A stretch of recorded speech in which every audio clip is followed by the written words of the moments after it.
ആ ദിവസം വന്നു. മനുഷ്യർ ഭൂമിയിൽ ജീവിച്ച ജീവിതം അവസാനിച്ച് ന്യായവിധി ദിവസത്തിൽ അവർ ചെയ്ത പ്രവൃത്തി അനുസരിച്ച് ശിക്ഷ കിട്ടുന്ന ആ ദിവസം വന്നു. മഹത്വം കൊണ്ട് നിറഞ്ഞ ആ സിംഹാസനത്തിന് മുമ്പിൽ ഓരോരുത്തരും ചെയ്ത കാര്യങ്ങളെല്ലാം തുറന്നു കാണിക്കും. രഹസ്യമായിട്ട് ചെയ്ത പാപങ്ങൾ പോലും തുറന്നു കാണിക്കും. അതിനെ ദിവ്യനീതിയുടെ തുലാസിൽ തൂക്കി നോക്കും. ജീവപുസ്തകത്തിൽ പേരെഴുതിയിട്ടില്ല എങ്കിൽ ന്യായവിധിയിൽ നിന്ന് രക്ഷപ്പെടാൻ പറ്റില്ല. ഒരിക്കലും തിരിച്ചു വരാൻ പറ്റാത്ത ഭീകരതയുടെ ഒരു പാതയാണത്. രണ്ടാം മരണം, അതായത് തീപ്പൊയ്കയിലേക്ക് കൊണ്ടുപോകുന്ന ആ പാത.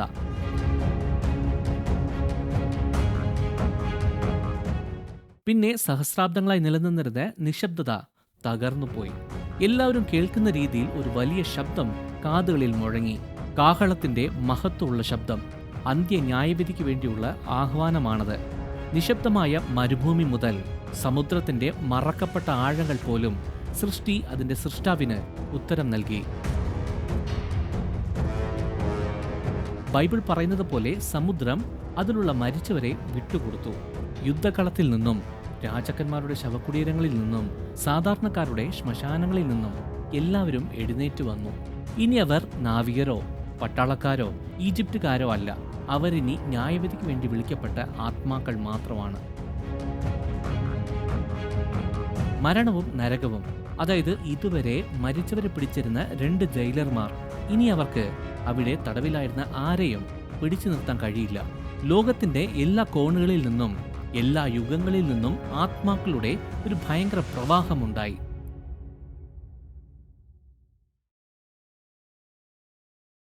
എല്ലാ കാലങ്ങളിലും എല്ലാ യുഗങ്ങളിലും ജീവിച്ചവർക്ക് ഒരൊറ്റ ലക്ഷ്യം മാത്രമേ ഉണ്ടായിരുന്നുള്ളൂ. എല്ലാ കുറ്റവാളികളും, അതായത് മനുഷ്യർ ഉണ്ടായതു മുതൽ ലോകത്തിന്റെ അവസാനം വരെ ഉണ്ടായിരുന്ന എല്ലാവരും നീതിയും നിത്യതയും സ്വീകരിക്കേണ്ട ആ സ്ഥലത്ത് എത്തുക എന്നതാണ്. പുനരുത്ഥാനം കഴിഞ്ഞതിന് ശേഷം ഈ പ്രപഞ്ചം ഇതുവരെ കണ്ടിട്ടില്ലാത്തതുപോലെ അത്രയും വലിയൊരു ജനക്കൂട്ടം സിംഹാസനത്തിന് മുമ്പിൽ നിശബ്ദമായിരുന്നു. കോടിക്കണക്കിന് ആത്മാക്കൾ അവരുടെ വിധിക്ക് വേണ്ടി കാത്തിരുന്നു.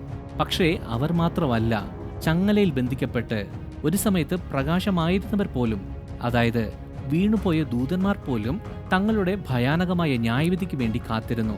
അതിനുശേഷം പുസ്തകം തുറന്നു. ഓരോരുത്തരും ചെയ്ത എല്ലാ പ്രവൃത്തിയും, പറഞ്ഞ ഓരോ വാക്കും, രഹസ്യമായിട്ട് ചെയ്ത എല്ലാ കാര്യങ്ങൾ പോലും എഴുതി വെച്ചിരിക്കുന്ന പുസ്തകം. ഏറ്റവും ഉയർന്ന ബഹുമാനാർത്ഥമുള്ള സ്ഥലത്ത് എല്ലാവരുടെ വിധി മുദ്ര വയ്ക്കുന്ന ഒരു പുസ്തകം. അതിൻ്റെ പേരാണ് ജീവന്റെ പുസ്തകം. അവിടെ സമയം പോലും നിശ്ചലമായി. പ്രപഞ്ചം നിശബ്ദമായിരുന്നു. ഭയങ്കര നിശബ്ദത ആയിരിക്കുന്ന സമയത്ത് ആദ്യ പേര് വിളിച്ചു. ആ പേര് ആ ഹോള് മുഴുവൻ മുഴങ്ങി. ഓരോരുത്തരുടെയും പേര് വിളിക്കാൻ തുടങ്ങി. ഓരോരുത്തരും വരുന്ന സമയത്ത് അവരുടെ മുമ്പിൽ കണ്ണാടി എന്ന് പറയുന്ന ഒരു വലിയ സ്വർഗീയ സ്ക്രീൻ മുമ്പിൽ വന്നു. ഓരോരുത്തരും ചെയ്ത എല്ലാ കാര്യങ്ങളും ആ സ്ക്രീൻ കാണിച്ചു. അതിന് മറവായിട്ട് ഒരു കാര്യങ്ങളും ഇല്ലായിരുന്നു. വ്യാപാരിയെ സംബന്ധിച്ചിടത്തോളം ആദ്യം കാണിക്കുന്നത് അവന്റെ അത്യാഗ്രഹമാണ്. തൻ്റേതല്ലാത്ത പണം, ദരിദ്രരെ കണ്ടിട്ടും കാണാത്തതുപോലെ പോയ അവസരങ്ങൾ. ചെയ്യുന്ന അഴിമതി മറയ്ക്കാൻ ഉപയോഗിച്ചിരുന്ന ദാനധർമ്മങ്ങൾ, തന്റെ വ്യാജഭക്തി, ഇതെല്ലാം കാണിച്ച സമയത്ത് അവന്റെ അഹങ്കാരങ്ങളെല്ലാം തകർന്നു. മൊത്തത്തിൽ നാണക്കേടായി. പക്ഷേ അവന്റെ ന്യായവിധി എഴുതി കഴിഞ്ഞു. മഷി കൊണ്ടല്ല, മറിച്ച് അവന്റെ സ്വന്തം പ്രവൃത്തികൾ കൊണ്ട് തന്നെ. അടുത്തതായിട്ട് ഒരു യോദ്ധാവ് വന്നു.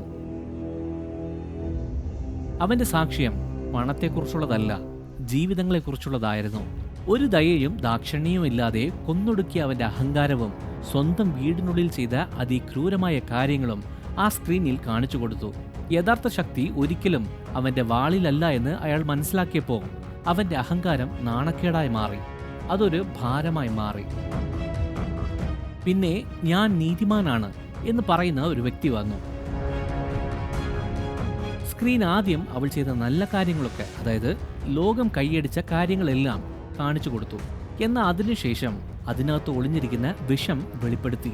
മറ്റുള്ളവരെ തരം താഴ്ത്തി സംസാരിക്കുക, ചിരിയുടെ പുറകിൽ മറഞ്ഞിരിക്കുന്ന അസൂയ, ആരും തന്നെ കാണാത്ത പാപം എല്ലാം വെളിപ്പെടുത്തി. രാഷ്ട്രീയക്കാരനും അവൻ വാങ്ങിയ കൈക്കൂലിയും, താലന്ത് വഹിക്കാൻ കഴിയാത്തതിന്റെ ഭീരുത്വവും, രാജാവും അവന്റെ കാമവും, ശാസ്ത്രജ്ഞരും അവരുടെ അഹങ്കാരവും, ആർക്കും അവർ ചെയ്ത പാപങ്ങൾ മറച്ചുവെക്കാൻ പറ്റില്ല. നുണ, അസൂയ, അവഗണന, പാപം, ജീവന് പകരം ജീവൻ.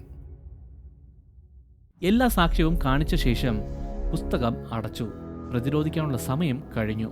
ജീവന്റെ പുസ്തകം അടച്ചു. എണ്ണമറ്റ ആത്മാക്കൾക്ക് തുടർന്നുള്ള നിശബ്ദത മാത്രമായിരുന്നു ഉത്തരം. പറയാൻ ഒന്നും അവശേഷിച്ചില്ല. സ്വർഗത്തിൽ നിന്ന് ഒരു വെളിച്ചം ഇറങ്ങി വന്നു. വിധിക്കാനല്ല, വിളിക്കാനാണ്. ന്യായവിധിയുടെ സമയം വന്നു കഴിഞ്ഞു.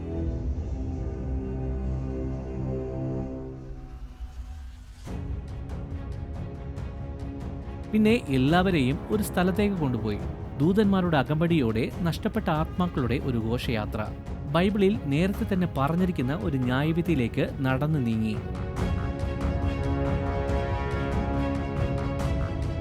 ഒരു വാതിൽ തുറന്നു.